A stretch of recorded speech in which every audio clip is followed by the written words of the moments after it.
They called him the human icicle, a corporate lawyer so cold they joked he had ice water in his veins. But while Teddy Roosevelt played the hero, Elihu Root was the one pulling the strings. He legalized torture, turned war into a business, and quietly redesigned the United States from a republic into a ruthless global empire. He proved that a contract is deadlier than a cannon. But how did a man who never fired a single shot become the most dangerous architect of American power? It started in Clinton, New York, a village buried in snow and silence. Elihu Root was born there in 1845, the son of a math professor nicknamed Cube Root. In the Root house, emotions were messy, equations were safe. They even called young Elihu Square Root, a joke that defined his entire life. He was too sick and weak to play the rough games of the era. So, while his peers learned violence, Root learned leverage. He realized that if nature hadn't given him the strength to dominate the world physically, he would just have to outthink it. He came of age in the shadow of the Civil War, but he remained detached from its violence. While a generation of American men was being traumatized in the trenches of Gettysburg and Antietam, learning the horrific visceral cost of war, Elihu Root was safely ensconced in university, studying the abstract beauty of the law. To him, conflict was not a tragedy to be mourned, it was a problem to be solved. He viewed the world as a machine, a complex system of gears and levers that, if broken, could be fixed, provided one had the right manual. After graduating as the valedictorian of his class, the quiet life of a professor held no appeal for him. He looked south towards the smoke and noise of the rising industrial beast of New York City. And in 1865, with no money and a cheap suit, he walked into the jungle of the Gilded Age. New York City in the 1870s was a Darwinian ecosystem, a place where the weak were eaten alive. It was the era of the robber barons, men like Vanderbilt, Carnegie, and Rockefeller, who were carving up the continent with railroads and steel mills, often with total disregard for the law. The city itself was run by Tammany Hall, a political machine so corrupt it operated essentially as a criminal syndicate with a mayor attached. Into this Shark Tank stepped the frail schoolteacher's son from Clinton. Most young lawyers in his position were buried under paperwork or quit in exhaustion, but Root thrived. He discovered his superpower was not charisma, but clarity. In a legal system designed to be confusing, where lawyers won by shouting and obfuscating, Root won by making things simple. He could look at a mountain of complex financial documents and slice through it like a surgeon to find the single undeniable fact that won the case. By his 30s, Elihu Root had become the go-to man for the American elite. When the wealthy got into trouble, they didn't call a priest, they called Root. His rise to the top of the legal food chain was cemented by his involvement in the defense of Boss Tweed, the most corrupt politician in American history. Tweed had stolen millions from the taxpayers and was guilty by any moral standard, yet Root joined his defense team. This moment revealed the core of Root's philosophy, a philosophy he would later apply to the subjugation of foreign nations: process over morality.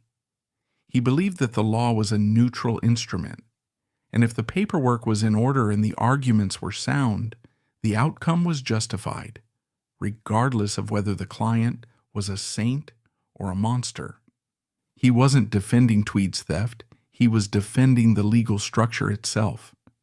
By the late 1890s, Root was over 50 years old and had achieved everything a lawyer could dream of. He was the leader of the New York Bar, the president of the exclusive Union League Club, and a wealthy man with a mansion and a loving family. Yet he was bored. He felt a nagging sense of triviality, spending his genius on corporate mergers and wills for the idle rich. He was searching for a challenge that matched his intellect. Destiny arrived in 1898, not with a whisper, but with an explosion. The Spanish-American War shattered the isolation of the United States. In a splendid little war that lasted only a few months, America smashed the decaying Spanish Empire and suddenly found itself in possession of overseas colonies: Puerto Rico, Guam, the Philippines, and the occupation of Cuba. Washington was in a panic. The United States was a republic founded on the principle of government by the consent of the governed. Yet it now owned millions of subjects who had not consented to anything. There was no precedent in the Constitution for holding colonies.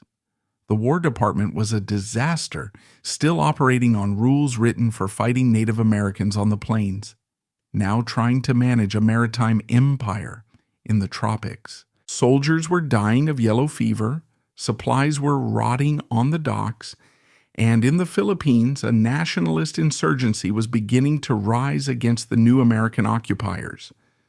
President William McKinley needed a miracle worker. He didn't need a general because generals knew only how to destroy. He needed someone who knew how to construct a government from scratch. In July 1899, the telephone rang at Root's summer home. A White House emissary told him, "The president wants you to be Secretary of War." Root reportedly laughed out loud, replying, "I know nothing about war. I know nothing about the army." The emissary's response changed the course of history. President McKinley is not looking for anyone who knows about war. He needs a lawyer to direct the government of these Spanish islands. Root understood immediately. This was not a military operation. It was a corporate acquisition. The United States had acquired a distressed asset, the Spanish Empire, and needed a bankruptcy lawyer to restructure the subsidiary. Root accepted the job. When he walked into the War Department on August 1st, 1899, he found a scene of administrative carnage.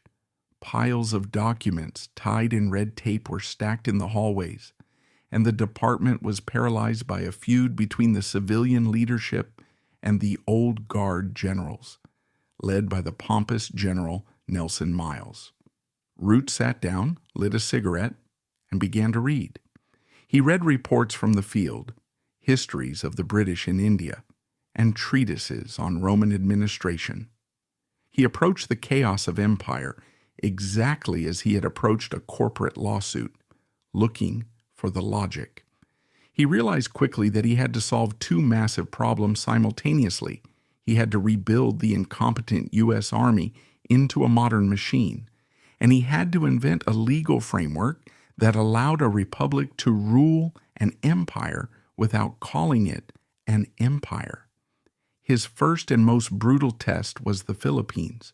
While Root was in Washington theorizing about governance, American soldiers in the Philippines were engaged in a vicious, bloody war against Filipino nationalists. The reports reaching Root's desk were horrific: burning villages, concentration camps, and the widespread use of the water cure, torture. Root was the man of order, the man of law, yet he found himself presiding over barbarism. His response was chilling. He did not recoil. He defended the institution. He used his legal brilliance to minimize the atrocities, arguing that the war was being conducted with unprecedented humanity, and that the harsh measures were necessary disciplines for a semi-civilized people. He protected the Army's reputation at the cost of the truth, believing that the establishment of American order was worth the moral price. With the brutal machinery of the Philippine War grinding on in the jungle, Elihu Root sat in the relative quiet of his Washington office and turned his mind to a challenge that was for him far more stimulating than military strategy. He had to solve a constitutional puzzle that threatened to tear the American Republic apart. The problem was simple to state, but impossible to answer. Did the U.S. Constitution follow the flag? When the stars and stripes were raised over Manila or San Juan, did the people living in their shadows instantly become American citizens with all the rights and protections of a man living in Ohio or New York? To the anti-imperialists, the answer was obviously yes. If America ruled a place, its laws must apply there. But Root saw immediately that if the Constitution applied fully to the Philippines and Puerto Rico, the American economy would be flooded with cheap sugar and labor, and the American political system would be overwhelmed by millions of voters who had no concept of Anglo-Saxon law.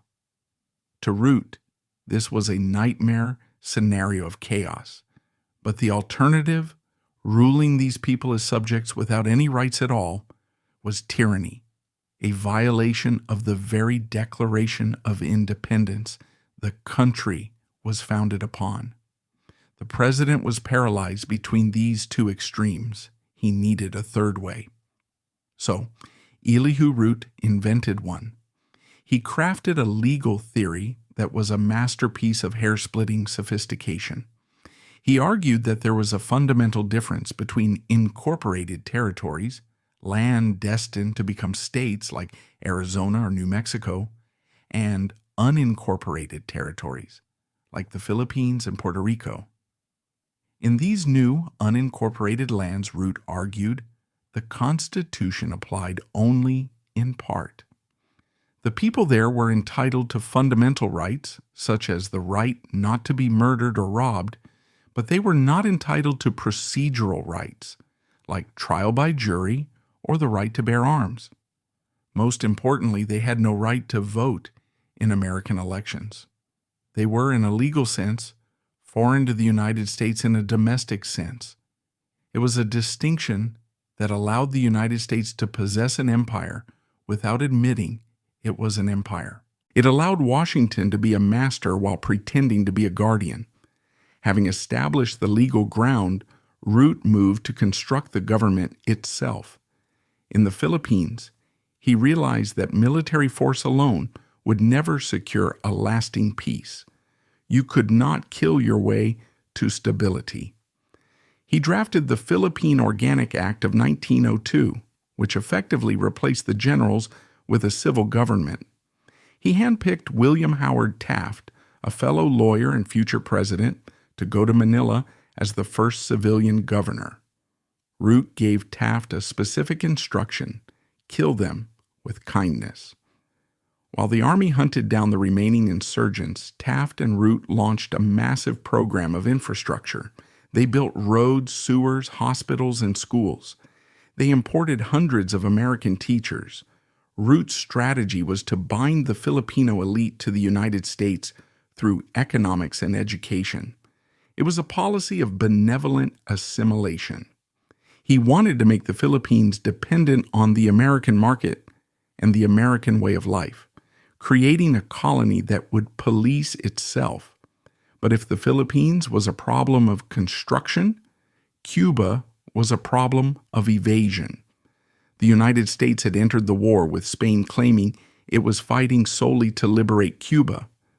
Congress had even passed the Teller Amendment, a solemn promise that the U.S. would not annex Cuba and would leave the island to its people once the war was over. But as the war ended, Root and the administration looked at Cuba, strategically located at the mouth of the Gulf of Mexico, rich in sugar, and decided that they could not simply walk away. They feared that a fully independent Cuba might fall into chaos, or worse, be taken over by a European power like Germany. Root had to find a way to keep the promise of independence while keeping the reality of control. His solution was the Platt Amendment, a document that stands as perhaps the most cynical and brilliant legal maneuver in the history of American diplomacy. Root drafted a set of conditions that he forced the Cubans to add to their own constitution. On the surface, Cuba was declared an independent republic. It had its own president, its own flag, and its own Congress. But buried in the fine print of Root's text were the chains, The amendment stipulated that Cuba could not sign any treaty with a foreign power that compromised its independence, nor could it borrow money beyond its means. Crucially, it gave the United States the legal right to intervene militarily in Cuba whenever Washington deemed it necessary to maintain adequate government. It was the ultimate landlord's contract. Root was essentially telling the Cubans, "You own the house, but we keep the spare key, and we can come in and rearrange the furniture whenever we don't like how you're living." To add insult to injury, he forced Cuba to sell or lease lands to the United States for coaling stations and naval bases. One of those leases was for a bay in the southeast of the island, Guantanamo Bay. Root secured it for the United States in perpetuity, a legacy of his legal pen that remains a flashpoint more than a century later. The Cubans were outraged. They protested in the streets of Havana, but Root was immovable. He told the Cuban delegation bluntly that until they accepted the Platt Amendment, the U.S. Army would not leave. Faced with the choice of limited independence or continued military occupation, the Cubans signed. Root had successfully turned a sovereign nation into a client state without firing a shot. By 1903, Root had successfully turned the chaos of 1898 into a structured legal system. The maps had been redrawn, the constitutions had been written, and the courts had blessed his theories. But as he looked out from the War Department, he saw that the tool used to enforce this new world order, the United States Army, was dangerously broken. The war with Spain had been won not because the American military was good, but because the Spanish military was decrepit. The logistics had been a disaster. Soldiers had been sent to fight in the tropics wearing heavy wool uniforms left over from the Indian Wars. The command structure was a feudal mess, with various bureau chiefs fighting each other for resources, while the commanding general sat powerless on the sidelines. Root realized that if the United States was going to be a global power, it could not fight with a frontier posse. It needed a machine. This brought Root into direct conflict with the most powerful man in the uniformed services, General Nelson Miles. Miles was a Civil War hero, a celebrated Indian fighter who had captured Geronimo, and the commanding general of the Army. He was also vain, politically ambitious, and deeply suspicious of civilians.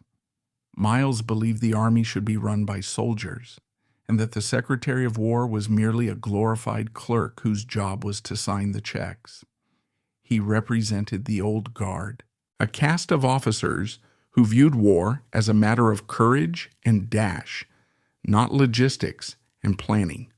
Root viewed Miles not as a hero, but as an obstacle to efficiency. The clash between the two men was inevitable, a battle between the 19th century warrior and the 20th century manager. Root's vision was radical. He wanted to create a general staff, a body of elite officers who would not command troops in the field, but would sit in Washington and plan for wars that hadn't happened yet. They would study geography, logistics, and strategy, creating a brain for the Army.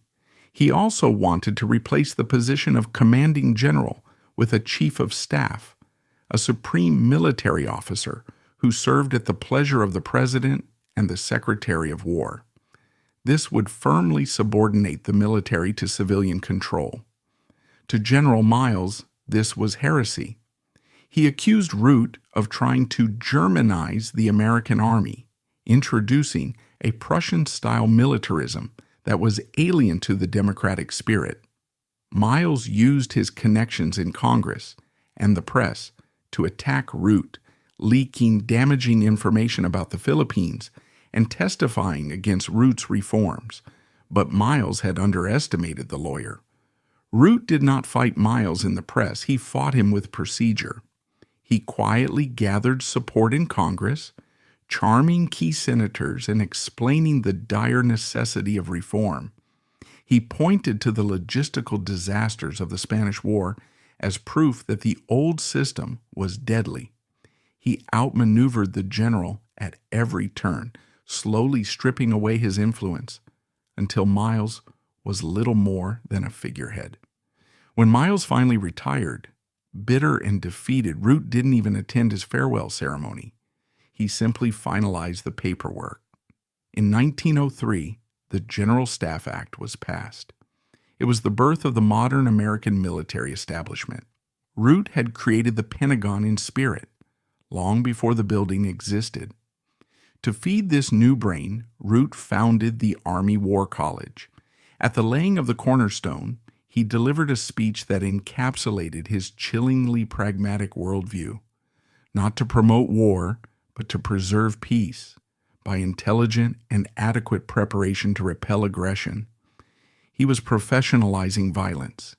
He forced the Army and Navy, who historically hated each other, to sit down together in a joint board to coordinate strategy.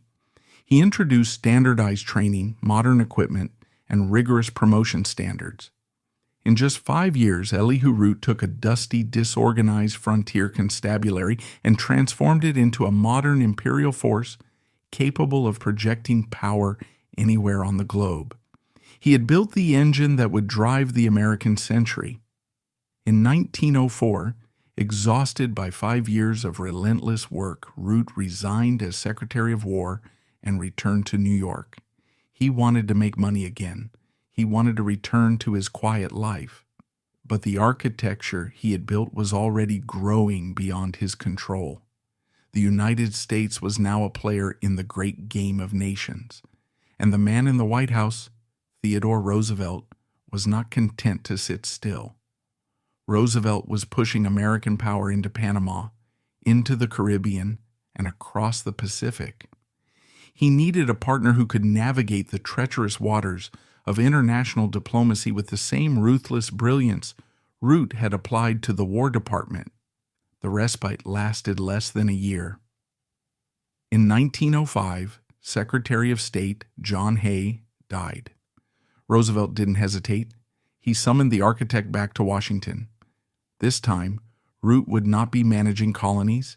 He would be managing the world.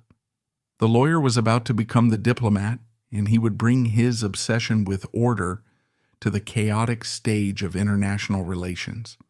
He believed that just as he had codified the rules of occupation, he could codify the rules of peace. But he was about to discover that foreign nations were not as easily managed as a corporate subsidiary or a conquered island. When Elihu Root returned to Washington in July 1905 to take the oath as the 38th Secretary of State, the atmosphere in the capital had shifted. The desperate improvisation of the Spanish-American War years was gone. The United States was no longer an accidental empire stumbling into world affairs. It was a confident, muscle-bound power demanding a seat at the head table. But with this new power came a dangerous volatility. The president, Theodore Roosevelt, was a man of boundless energy and aggressive instincts, a leader who viewed international relations as a test of national virility. He was prone to bellicose outbursts and impulsive threats. The State Department needed a steady hand on the tiller. It needed someone who could translate Roosevelt's thunder into the polite, binding language of diplomacy. The partnership that formed between Roosevelt and Root during these years is one of the most fascinating psychological studies in American political history. They were a study in contrast. Roosevelt was the noise, the passion, and the ego. Root was the silence, the logic, and the intellect. Roosevelt famously called Root the most able man I have ever known and the brutal friend of truth. Root served as the essential counterweight to the president's excesses. When Roosevelt would draft a fiery, insulting letter to a foreign monarch or a domestic critic, he would send it to Root first. Root would return it with the insults removed and the logic sharpened, often joking, "I have spiked his guns." Root was the brake to Roosevelt's engine, ensuring that American expansionism didn't careen off the road into unnecessary wars. Root's first major challenge in his new role lay to the South. The relationship between the United States and Latin America was poisonous. The countries of Central and South America viewed the Colossus of the North with deep suspicion and fear. They had watched the U.S. swallow Puerto Rico, occupy Cuba, and orchestrate the breakaway of Panama from Colombia to build a canal. To them, the Monroe Doctrine was not a shield against Europe, but a cloak for American conquest. Root understood that this distrust was bad for business and bad for security. He realized that an empire held together solely by fear is expensive to maintain. He wanted to replace the big stick with a handshake, at least in public appearances. In 1906, Root embarked on a historic tour of South America, becoming the first serving U.S. Secretary of State to leave the country on an official diplomatic mission. It was a masterclass in public relations. He sailed on a warship, the USS Charleston, but he came bearing olive branches.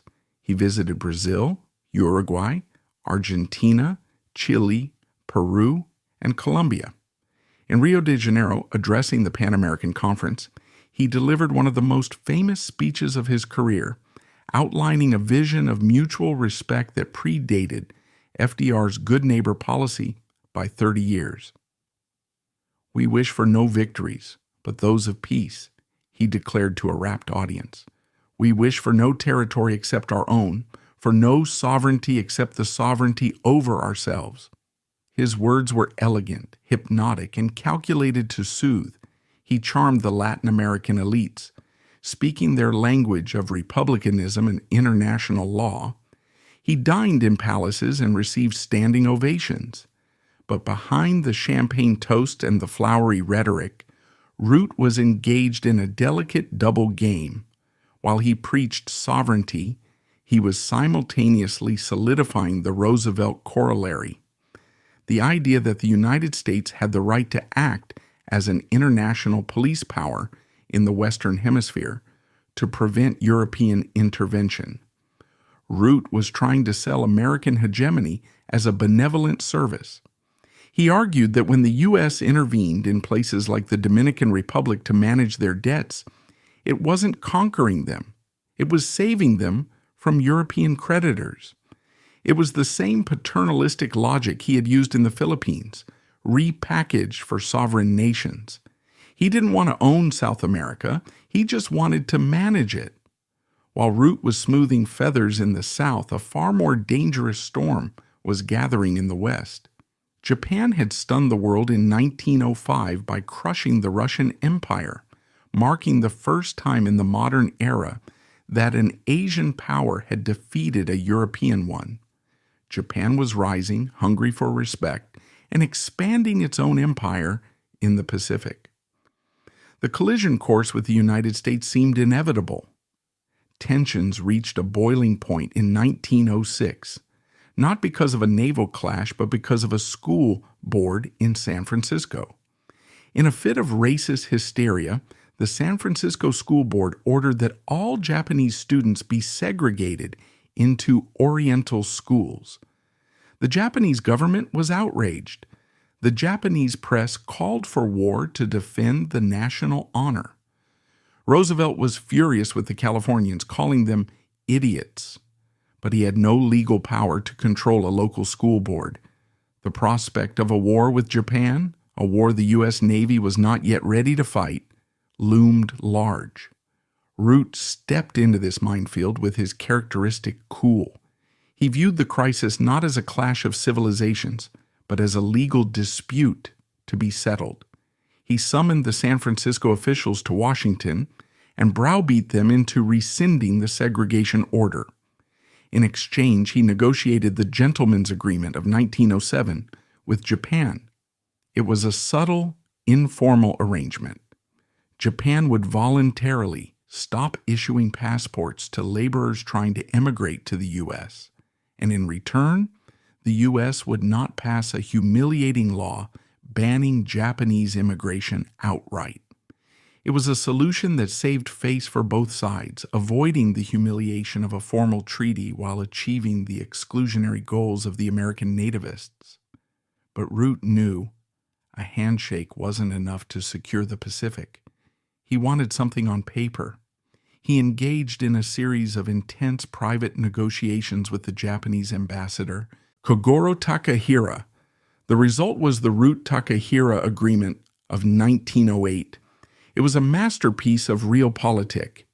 The agreement was essentially a deal to respect the status quo. The U.S. recognized Japan's control over Korea and Manchuria, and in exchange, Japan recognized U.S. control over the Philippines and Hawaii.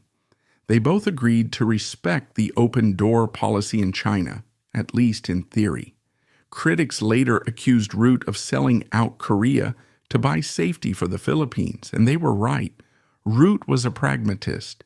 He knew the U.S. had no power to stop Japan on the Asian mainland, so he traded that influence to secure the American flank in the Pacific.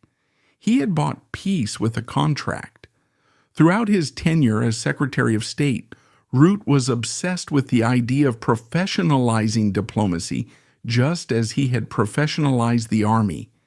He looked at the U.S. Consular Service and saw a dumping ground for political hacks.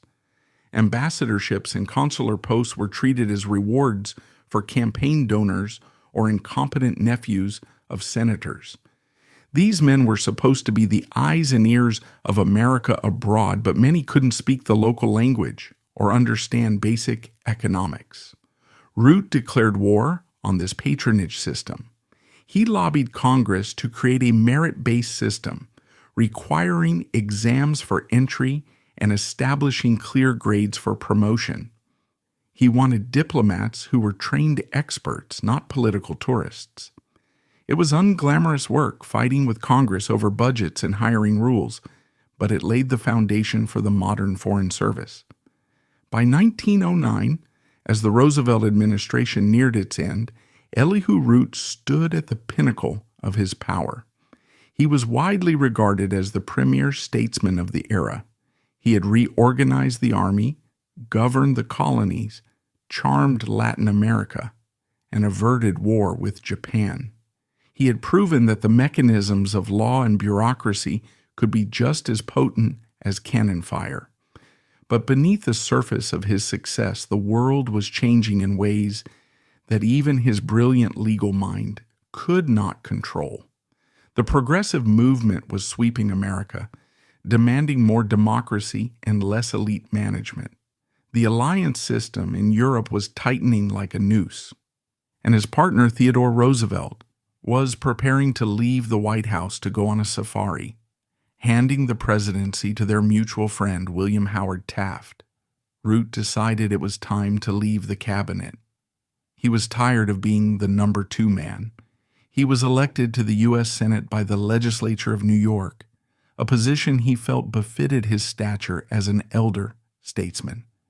He envisioned the Senate as a great deliberative body where wise men like himself could steer the nation, insulated from the passions of the mob. He did not know it yet, but he was stepping onto a sinking ship. The Republican Party was about to tear itself apart, and the friendship between Roosevelt and Taft, a friendship Root had nurtured, was about to turn into a fratricidal war. The architect of empire was about to become a casualty of politics. When Elihu Root entered the United States Senate in March 1909, he believed he was stepping into the most exclusive and deliberative club on earth. He viewed the Senate as the American equivalent of the Roman Senate or the British House of Lords, a sanctuary where the best men of the nation could debate the great issues of the day, insulated from the ignorant passions of the mob. At 64 years old, he was the acknowledged intellectual leader of the Republican Party, the sage of the administration. He expected to spend his final years shaping legislation with the same quiet efficiency he had brought to the War Department, but he had misread the moment. The country was not looking for sages. It was looking for fighters. The progressive era was exploding, and the American people were demanding radical changes: the direct election of senators, a federal income tax, and a crackdown on the very corporations Root had spent his life defending. Root, with his silk hat and his legalistic mind, suddenly looked like a dinosaur. He stood as the champion of the old guard, the conservative wing of the party that believed in the sanctity of the Constitution and the stability of property rights. He fought fiercely against the 17th Amendment, which proposed that senators be elected by popular vote rather than by state legislatures. To Root, this was the death of the republic. He argued that direct democracy was a dangerous drug that would lead to demagoguery and mob rule. He believed that government required a layer of insulation between the people and the levers of power. The world is not going to be saved by legislation, he warned, and it is not going to be saved by the surrender of the principles of the Constitution. It was a principled stand, but it placed him on the wrong side of history. To the rising generation of progressives, Root was the face of the reaction, the lawyer for the robber barons who was standing in the way of the people's will. But the greatest threat to Root's world did not come from the Democrats or the Socialists. It came from his oldest and dearest friend. Theodore Roosevelt returned from his African safari in 1910 like a hurricane making landfall. He was furious with his hand-picked successor, William Howard Taft. He felt Taft had betrayed the progressive legacy, becoming too cozy with the corporate elite and the old guard. Roosevelt began to tour the country, preaching a new nationalism, a radical vision of a powerful federal government that would discipline corporations and prioritize human rights over property rights. It was a direct assault on everything Elihu Root stood for. Root was caught in a heartbreaking trap. He loved Roosevelt like a brother. They had dined together, laughed together, and built an empire together. But he respected Taft. Taft was a fellow judge, a fellow lawyer, a man who followed the rules. To Root, Roosevelt's behavior was unpardonable. It was erratic, emotional, and destructive to the party. Root tried desperately to mediate, to bring the two men together, but the breach was too deep. When forced to choose between his heart and his principles, Root chose his principles. He threw his support behind Taft and the party machinery. He believed that the institution was more important than the man. The tragedy culminated in the sweltering heat of the Chicago Coliseum in June 1912 at the Republican National Convention. It was the most chaotic and violent convention in American political history. Roosevelt had won the popular primaries and commanded the love of the voters, but Taft controlled the party machinery and the delegate credentials. The old guard decided that Elihu Root would be the convention chairman. He would be the executioner. When Root took the podium to accept the chairmanship, the arena erupted. Thousands of Roosevelt supporters booed him, screaming, "Receiver of stolen goods," and "cheat." The noise was deafening, a physical wall of hatred directed at the man who had once been the president's right hand. Root stood at the lectern, pale and unmoving, waiting for the noise to subside. He did not shout back. He did not get angry. He simply waited, staring down the mob with his terrifying, icy calm. For the next several days, Elihu Root presided over the political destruction of Theodore Roosevelt. The convention hinged on contested delegates, seats that both Taft and Roosevelt claimed. Root used his mastery of parliamentary procedure like a weapon. He ruled on every objection, every point of order, and every motion with a strict, legalistic precision that favored Taft every single time. He wrapped the steamroller tactics of the machine in the smooth language of the law. One reporter famously described Root's performance.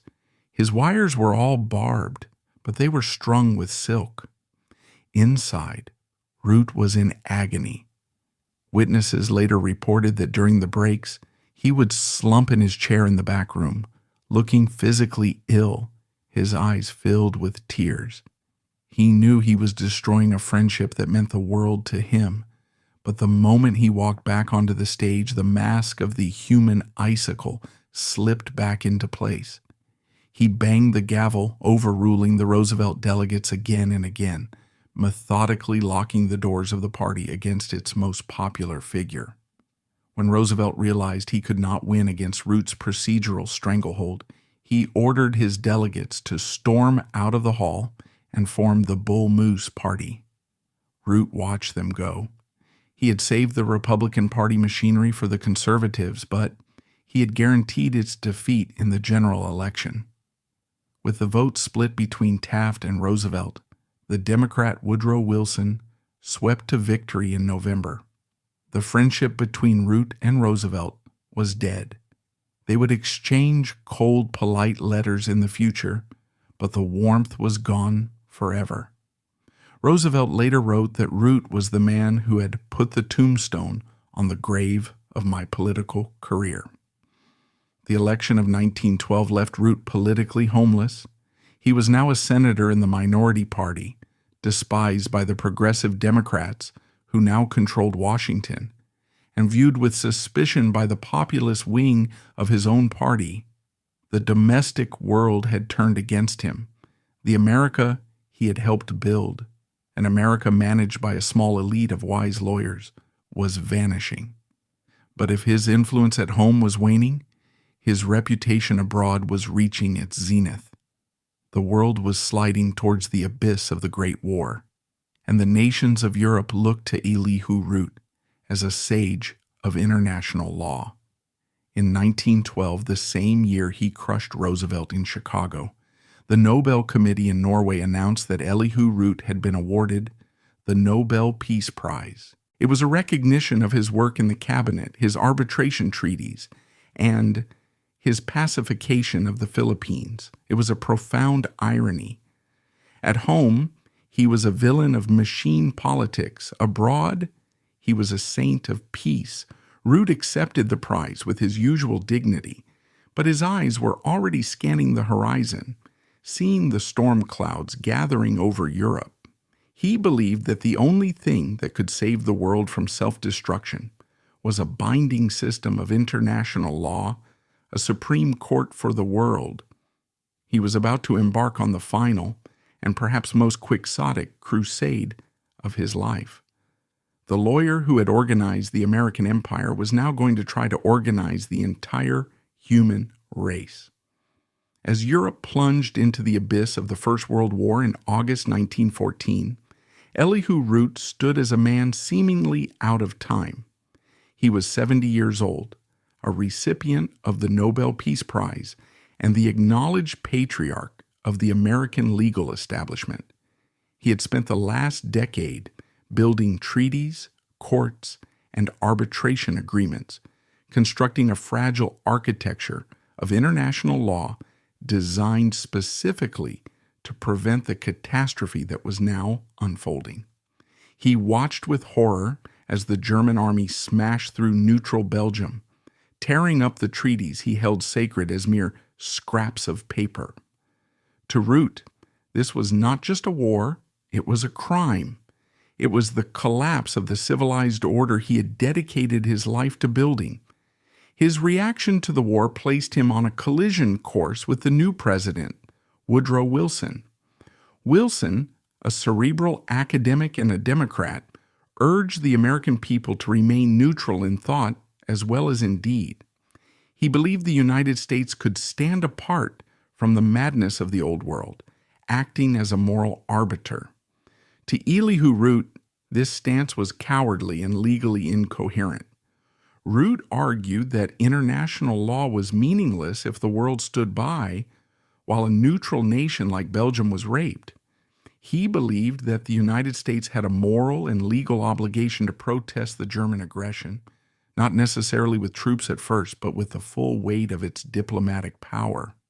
In the Senate and later as a private citizen, Root became the spiritual leader of the preparedness movement. It was a strange spectacle, the Nobel Peace Laureate traveling the country, demanding that America build more battleships and train more soldiers. But to Root, there was no contradiction. His philosophy had always been peace through strength. He famously argued, "A nation which is not ready to defend its rights will soon have no rights to defend." He viewed Wilson's pacifism as a dangerous invitation to aggression. While Wilson was writing notes of protest to Berlin, Root was urging young American men to go to training camps. He was the hawk to Wilson's dove, the realist to Wilson's idealist. By 1917, events had proved Root right. Germany's unrestricted submarine warfare forced the United States into the conflict. Wilson, finally abandoning his neutrality, went to Congress to ask for a declaration of war. Root, despite his age and his hatred for Wilson's earlier hesitation, threw his full support behind the president. He was a patriot before he was a partisan. "There are no parties now," he declared. "We are all Americans." But the war brought one final bizarre chapter to Root's career, a mission that perfectly encapsulates both his brilliance and his fatal blind spot. In March 1917, the Russian Tsar was overthrown. The Romanov dynasty collapsed, replaced by a provisional government that promised democracy. Washington was ecstatic. The war could now be framed purely as a battle between democracy and autocracy. But the new Russian government was shaky, and there were fears it might sign a separate peace with Germany, which would be a disaster for the Allies. Wilson needed to send a high-level envoy to Petrograd to keep the Russians in the fight. He needed someone with gravitas, someone who commanded respect. He turned to the old Republican lion. He asked Elihu Root to lead the mission. At 72 years old, Root boarded a train for the arduous journey across the Pacific and through the frozen expanse of Siberia. The Root Commission arrived in Petrograd in June 1917. The city was a cauldron of revolution. Red flags flew from every building. Soldiers had ripped the epaulets off their officers. The streets were filled with angry, hungry mobs listening to Bolshevik agitators like Lenin and Trotsky. Root stepped off the train into this chaos wearing his silk top hat and his impeccable suit. He looked like a visitor from another planet, and in a sense he was. He was a man of the 19th century elite, walking into the explosion of the 20th century masses. His time in Russia was a tragedy of misunderstanding. Root spent his days meeting with the ministers of the provisional government, men who were lawyers and intellectuals like himself. They spoke French and English. They drank tea in gilded salons. They talked about constitutions and due process. Root got along famously with them. He looked at these men and saw the Russian versions of George Washington or Alexander Hamilton. He convinced himself that the Russian Revolution was exactly like the American Revolution, a fight for orderly liberty and the rule of law. He completely ignored the streets. He didn't meet with the socialists, the workers, or the soldiers in the barracks. When he saw the mobs, he dismissed them as disturbances that the government would soon bring to order.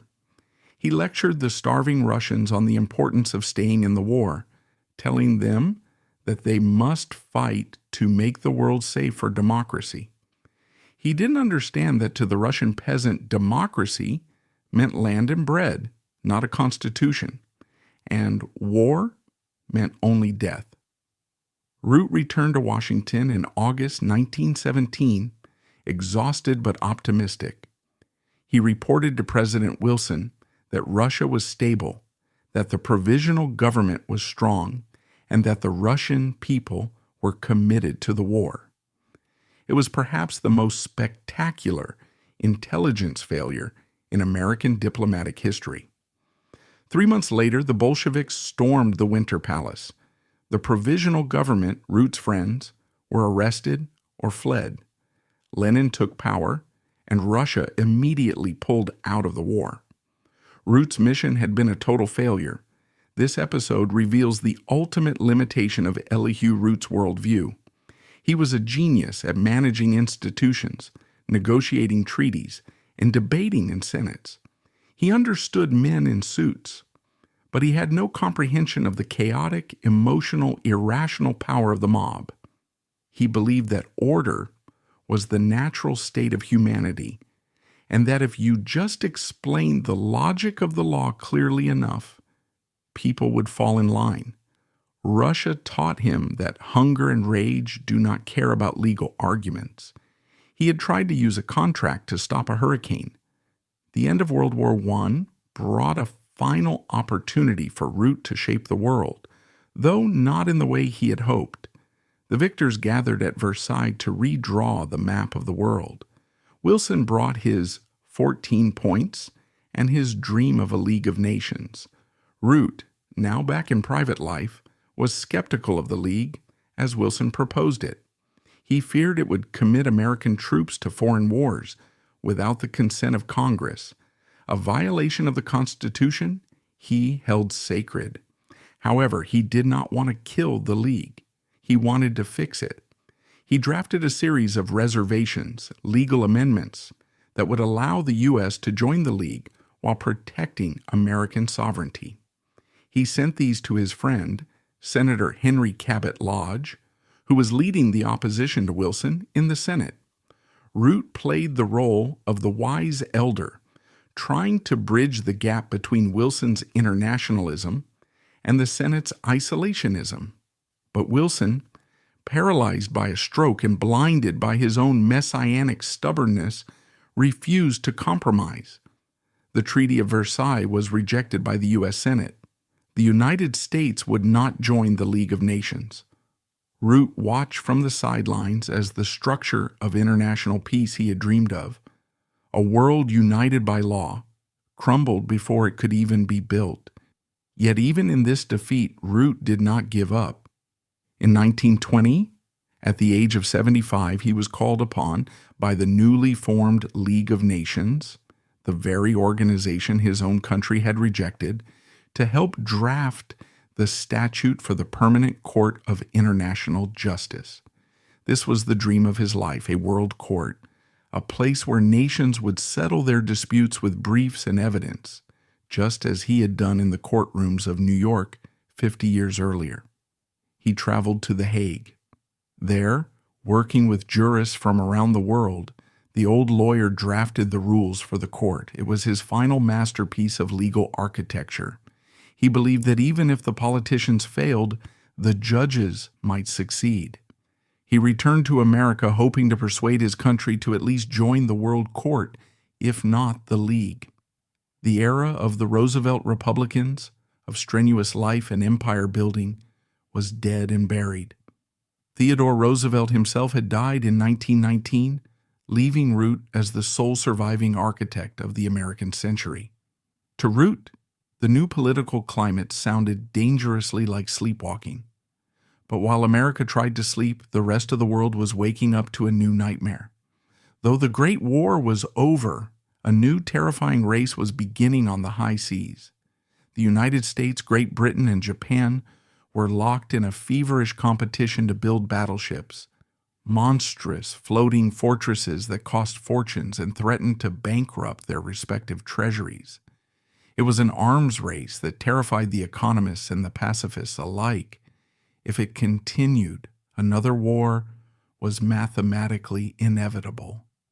President Harding, overwhelmed by the complexity of the situation, did what presidents had been doing for 20 years. He called for Elihu Root. In November 1921, the nations of the world gathered in Washington, D.C. for the Conference on the Limitation of Armament. It was a glittering diplomatic spectacle, arguably the most significant gathering since Versailles. And walking among the prime ministers and admirals was Elihu Root, serving as a U.S. delegate. He was the ghost of Christmas past, a relic of the Victorian age walking through the Jazz age. He moved slower now, his face deeply lined, but his mind was as sharp as a diamond cutter. While the politicians gave speeches about peace, Root went into the back rooms to draft the contracts. This conference was the ultimate test of Root's lifelong philosophy, that you could legislate peace. He believed that war was caused by misunderstanding and friction, and that if you created enough friction-reducing mechanisms, treaties, courts, ratios, you could make war obsolete. He applied his corporate lawyer's mind to the problem of battleships. He didn't look at them as weapons of glory. He looked at them as liabilities on a balance sheet. Root's specific contribution was the Four-Power Treaty. It was a delicate piece of diplomatic origami designed to replace the Anglo-Japanese alliance, which the U.S. viewed as a threat. Root brought the U.S., Britain, France, and Japan together and got them to sign a pact to respect each other's Pacific possessions. It was classic Root, a legal framework to stabilize a region. Then came the Five-Power Treaty, where the great powers actually agreed to scrap existing warships and limit future construction. It was unprecedented. For the first time in history, nations agreed to sink their own fleets in the name of peace. When the treaties were signed, the world cheered. It seemed that the old guard had performed one last miracle. They had stopped the arms race. Root was hailed once again as a sage, but looking back with the benefit of hindsight, we see the tragedy of his legalism.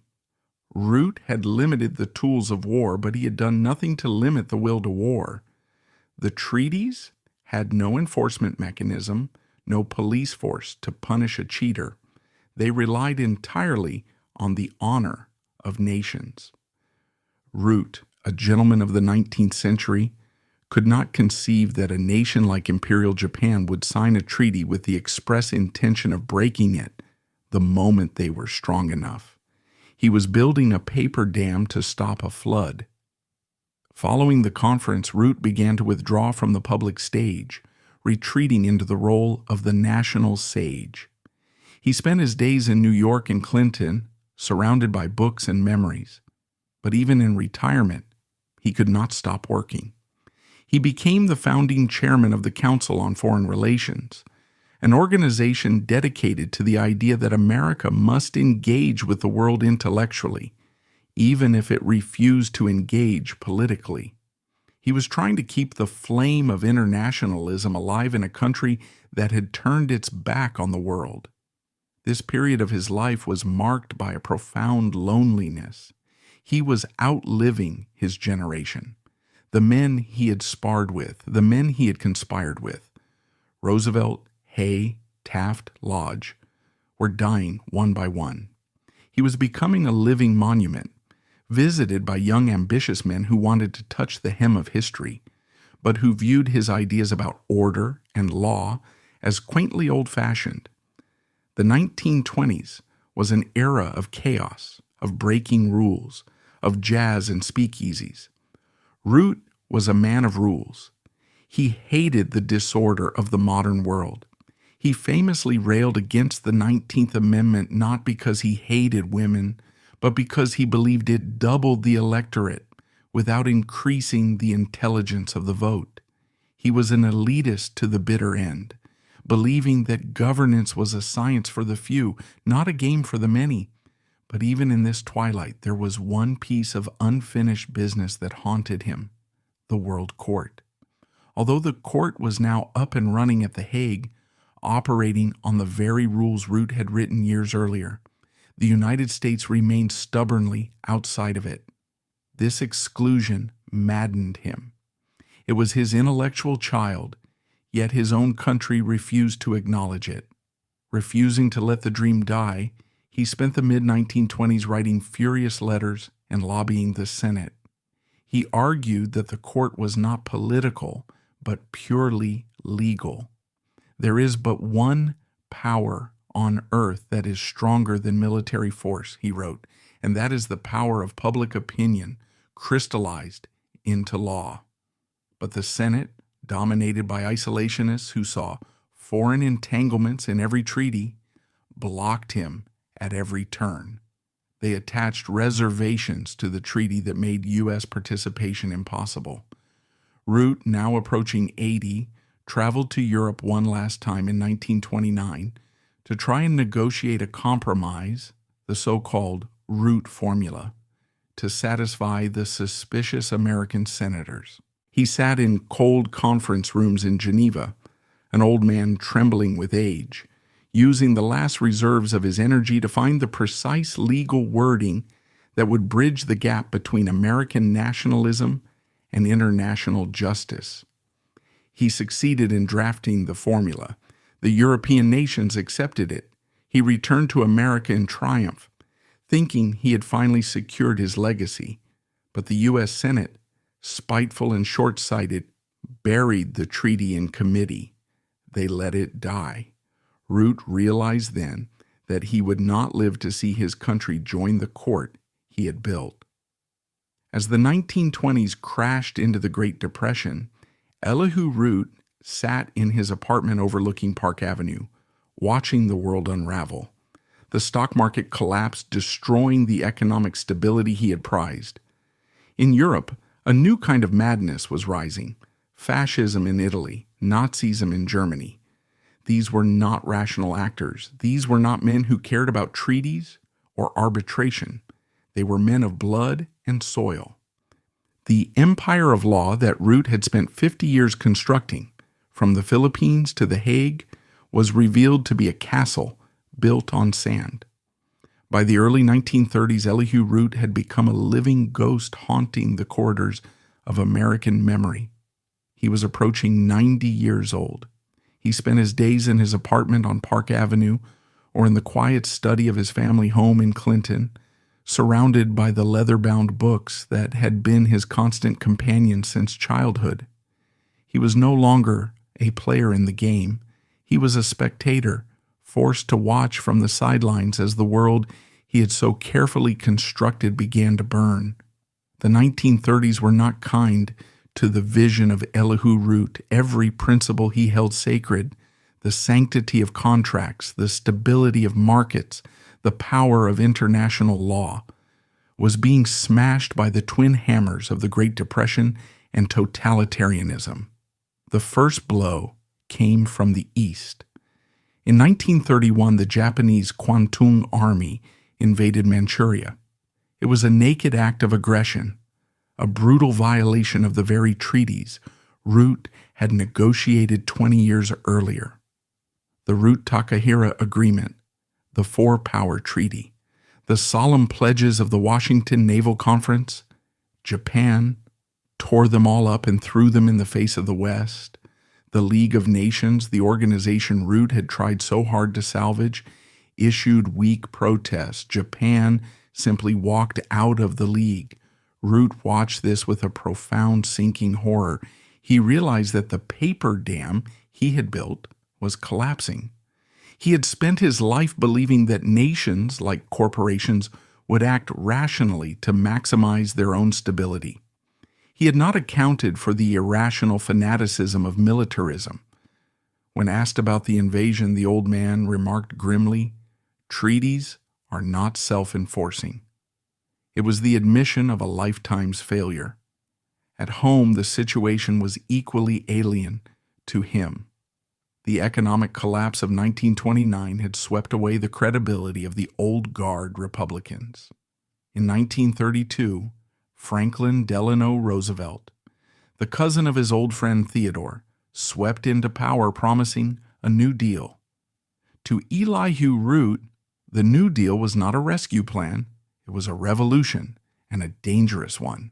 He viewed FDR's expansion of federal power as a direct assault on the Constitution. When FDR tried to regulate wages, prices, and agriculture, Root saw it as the tyranny of the state crushing the liberty of the individual. He was the last Victorian, standing amidst the wreckage of laissez-faire capitalism, shaking his fist at the future. He wrote essays and letters warning that the American people were trading their freedom for a mess of pottage, selling their birthright for government handouts. But nobody was listening. To the hungry masses in the breadlines, Elihu Root was just a dusty relic of the robber baron era, a man who cared more about the text of the Constitution than the starvation of the people. Yet even as his political world evaporated, his mind remained terrifyingly sharp. On his 90th birthday in 1935, he was feted by the legal establishment. They gave him medals. They made speeches calling him the Dean of the American Bar. But photographs from this time show a man with eyes that are incredibly sad. He knew what was coming. He watched the newsreels from Europe. He saw the rise of Adolf Hitler in Germany and Benito Mussolini in Italy. He recognized the symptoms. He saw that the order he loved was being replaced by the will to power. He confided to friends that he felt like a man who had spent his life building a beautiful cathedral, only to watch the barbarians set up camp in the nave. The empire of law was a fantasy. The reality was the tank and the bomber.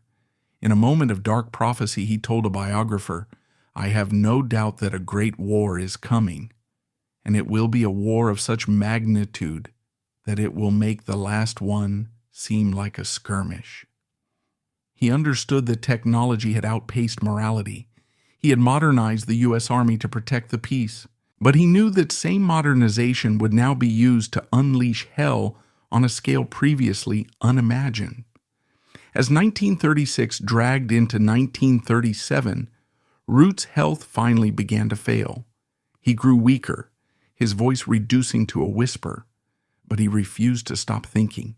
He continued to dictate letters to the Carnegie Endowment, urging them to keep studying, to keep publishing, to keep the flame of law alive, even if the world was plunging into darkness.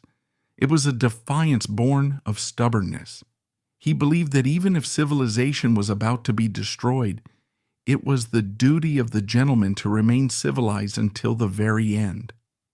In the winter of 1937, as he lay dying in New York City, the Spanish Civil War was raging, serving as a dress rehearsal for World War II. The League of Nations was dead. The World Court was ignored.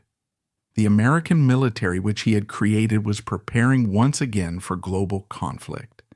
Elihu Root closed his eyes on a world that was arguably more dangerous and chaotic than the one he had entered 92 years earlier. He had conquered the War Department. He had conquered the State Department. He had reshaped the Senate. He had rewritten the laws of nations. But in the final accounting, he learned the one lesson that eludes all empire builders. You can control the laws, but you cannot control history. Elihu Root finally succumbed to the inevitability of his own mortality on February 7th, 1937. He was 91 years old. He died in his apartment in New York City, surrounded by the silence he had always cherished. The obituaries the next morning were respectful, hailing him as the first citizen of the world and the sage of the Republic. But even as he was lowered into the frozen earth of Clinton, New York, the world was already forgetting him. The noise of the coming war, World War II, drowned out the quiet legacy of the man who had tried to prevent it. Yet, as we look back from the vantage point of the 21st century, it becomes clear that while Elihu Root may be forgotten, the world we live in is unmistakably his creation. We are living in the house that Root built. Every time a United States president speaks of nation building, they are echoing the philosophy Root pioneered in the Philippines. Every time the U.S. military deploys a joint task force to a foreign shore, they are operating through the command structures Root designed in the War Department. The very concept of a rules-based international order, the idea that global politics should be governed by treaties, courts, and institutions rather than raw brute force, is the direct intellectual inheritance of Elihu Root. He was the prophet of the American century, the man who provided the operating system for a superpower. The human icicle has melted away into history, but the cold, hard logic of his empire remains.